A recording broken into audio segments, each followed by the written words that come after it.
혹시 윌리엄 셰익스피어라고 혹시 알고 계신가요? 그럼요. 그렇죠. 근데 이 윌리엄 셰익스피어의 일명 4대 비극이라고 해서 우리가 많이 알고 있는 스토리가 있죠. 햄릿, 리어 왕, 맞아요. 그리고 맥베스, 맥베스. 그리고 마지막 오셀로라고 하는 이 책 제목이 있는데 이 이야기는 잠깐 드리면 이렇게 됩니다. 오셀로라고 하는 사람이 어떤 사람이냐면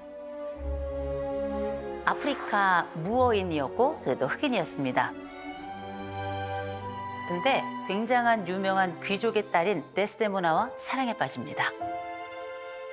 그리고 데스데모나와 아주 성대한 결혼식을 하고 키프로스라고 하는 섬에 총독으로 가게 됩니다. 근데 이 키프로스라고 하는 그곳에 굉장히 권력력이 강했던 이아고라고 하는 그 부하가 있었습니다. 이 이아고가 어떤 일을 하는가? 오셀로에게 이야기합니다. 데스데모나와 캐시아라고 하는 그쪽의 부하가 정분이 났습니다. 이렇게 이야기하고 의심이 시작됐죠. 그리고 이 오셀로가 데스데모나에게 주었던 사랑의 징표 그 손수건을 어떻게든 훔쳐서 캐시오가 갖고 있게끔 해요. 이걸 오셀로가 보게 됩니다. 이 의심은 늘어나고 쌓이고 뭉치고 뭉쳐서 결국은 이 오셀로는 데스데모나의 목을 조르게 됩니다. 데스데모나는 그렇게 죽게 되고 결국 안타깝게도 오셀로도 자결을 하게 됩니다. 너무 비극이다. 그래서 의처증 의부증을 일명 오셀로 증후군이다. 이렇게 부르게 된 겁니다. 오셀로 중고.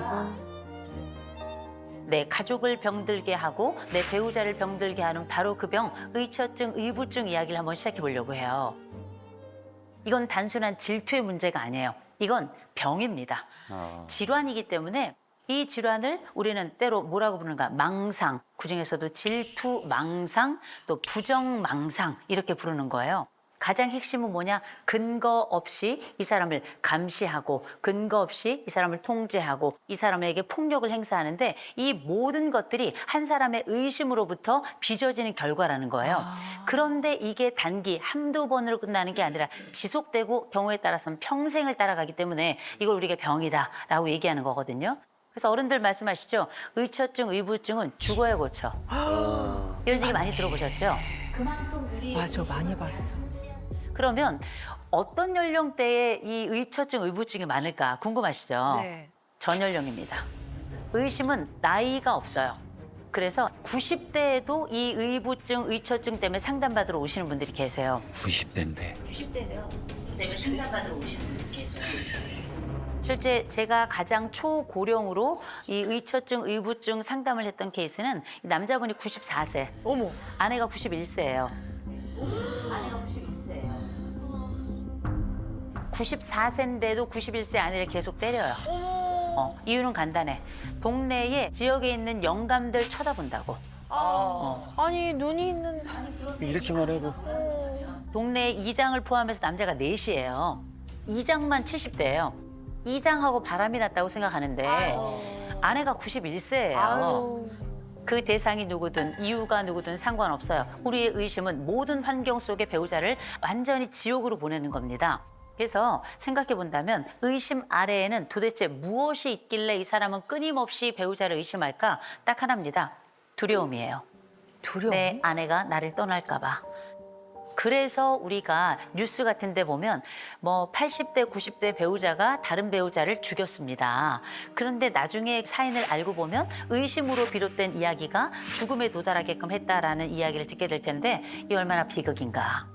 그 두려움이 94세에도 발생할 수 있는 거예요. 와. 그러면 이 의심하는 사람은 제정신 아닌 사람이죠. 그죠? 네. 이 사람도 지옥이에요. 왜요? 우리가 누군가를 의심한다는 건 뭐냐면 하루 종일 그 사람만 생각해야 돼. 이 모든 환경이 다 이 사람 중심으로 돌아간다 생각하기 때문에 자기의 삶이라는 게 아예 없는 겁니다. 그래가지고 이런 지옥 속에 사는 사람들이 어느 정도인가 봤더니 전체 인구의 1에서 한 넓게는 4% 정도까지 됩니다. 그러니까 우리도 한 뭐 넓게 보자면 한 200만 정도가 의처증, 의부증으로 고통받고 있는 거거든요. 되게 많네.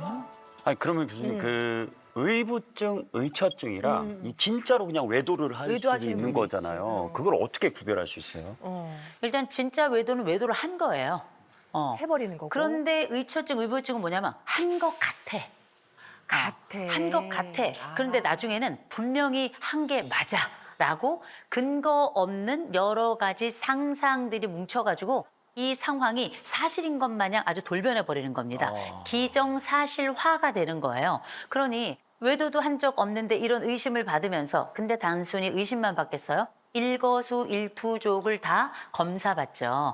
우리의 휴대폰을 우리가 누구를 만나는지 오늘 어떤 일을 했는지를 알지 않으면 궁금해서 견딜 수가 없어요. 그런데 어떻게 전화해. 안 받아? 할 때까지 받아. 500번. 하루에 1000번. 이렇게도 전화를 해요. 그런데 이 모든 순간이 전화를 하는 그 사람도 1000번의 지옥을 겪고 전화를 받는 그 사람도 1000번의 지옥을 겪게 된다는 겁니다. 자, 그러면 우리가 의처증, 의부증은 왜 알아야 되느냐? 간단합니다. 위험성이 크기 때문이에요. 내 배우자의 모든 일거수일투족 그 행실까지도 다 확인이 됐다 하더라도 믿지 않아요. 그러니까 무슨 일이 벌어져요? 정서적 학대가 일어나겠죠. 신체적 학대가 일어나겠죠. 심지어 가정폭력은 비일비재하게 일어나겠죠. 스토킹 일어나겠죠. 이런 지옥이 또 있을까 싶어요. 제가 상담했던 사례 중에 진짜 어이없던 사례가 있었습니다. 그게 뭐냐면 남편이 의처증이 생겼어요. 의처증이 생기는데 내 아내가 장인하고 부적절한 관계다 라고 의심을 하는 경우였어요. 딸이 아버지와 부적절한 관계라는 건 우리가 보통 말도 안 되는 얘기다. 심지어 이 아버지는 장애가 있어요. 장애가 있어서 왼쪽 다리를 잘 못 쓰셨거든요. 그 병을 돌보는 과정에 자주 만날 수밖에 없죠. 그러니 아버지가 보낸 거예요. 내 딸 고맙다. 너 같은 여자는 세상에 없을 거야. 이렇게 보낸 거예요. 그랬더니 이 남편이 의심을 시작했죠. 너 같은 여자는? 너 같은 딸은이 아니라 여자는? 하면서 그때부터 같이 붙어 있거나 병실에서 둘이 오래 있으면 그때부터 그 안에서 뭐 한 거야? 왜 40분을 있는 거야? 그 안에서 무슨 얘기를 한 거야? 왜 옷이 흐트러져 있어? 너 벗었구나. 이렇게 의심을 하는. 이렇게 의심을 하는. 이게 말이 됩니까? 이러니까 병인 거예요. 이러니까 병인 거예요. 결국 이 두 부부는 이혼했습니다. 그럼 이혼하면 되지 않느냐. 네. 이런 얘기 하시잖아요. 네네.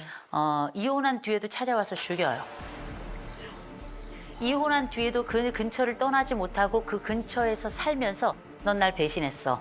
그리고 급기야 넌 나를 버렸어. 그래서 너 때문에 내 인생은 끝났어. 그런데 어떻게 복수심이 차오르겠죠. 그 비극이 어떤 방식으로 끝나게 될지 우리는 예측할 수 없는 거고요. 무서워요.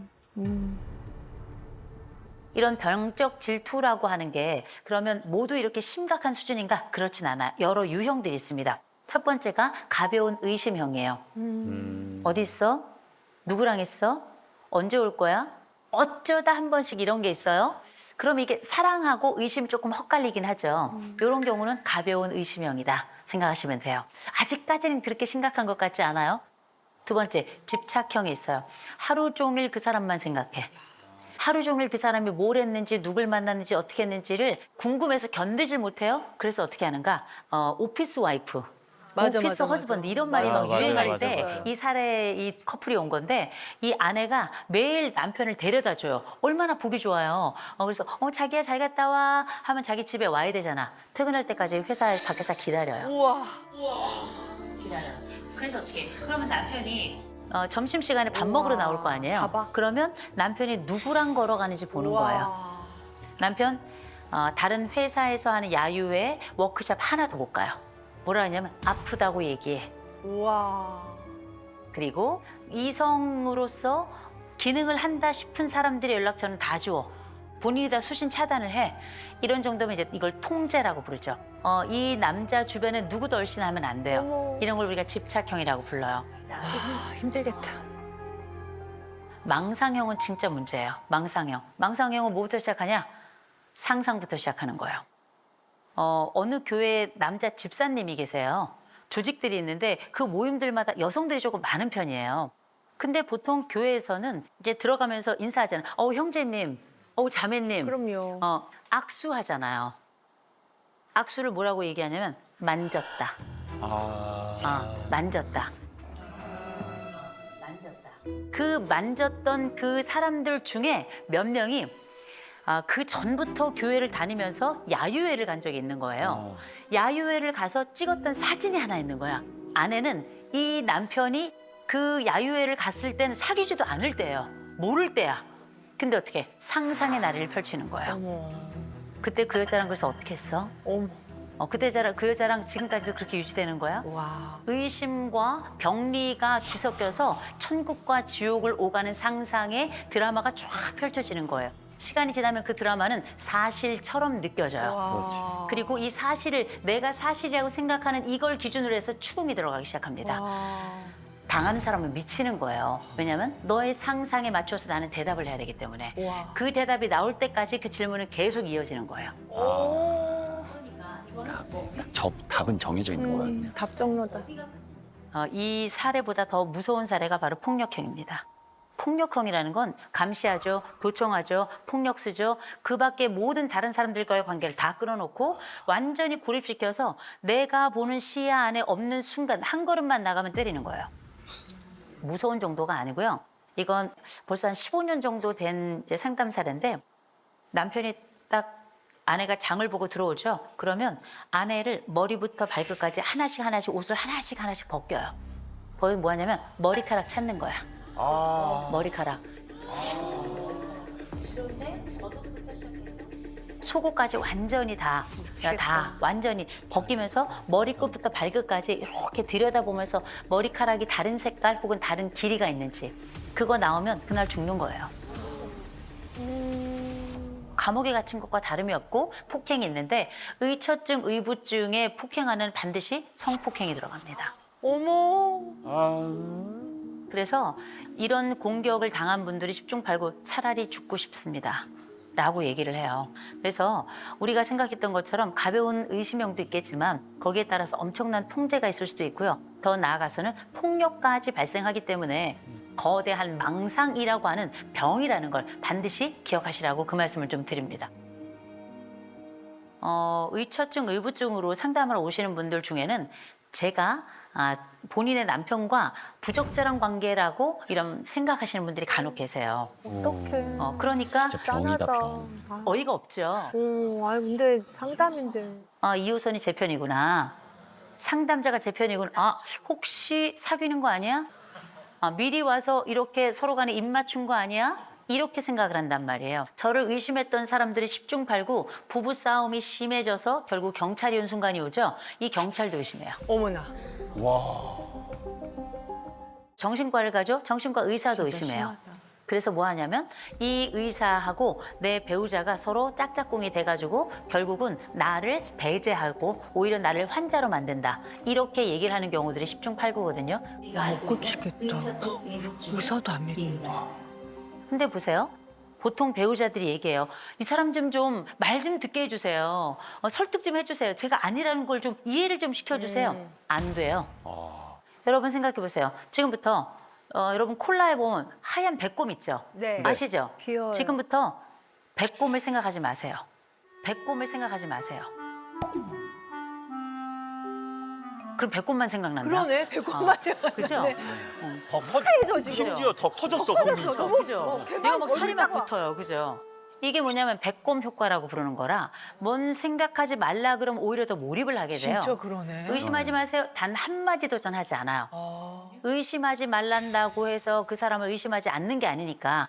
그래서 보통은 의부증, 의처증은 둘이 같이 앉혀놓고 상담을 하면 안 돼요. 와. 답이 안 나와요. 그래서 각각 5회 혹은 10회씩 따로 상담을 하고 나중에 만나서 같이 상담을 하거든요.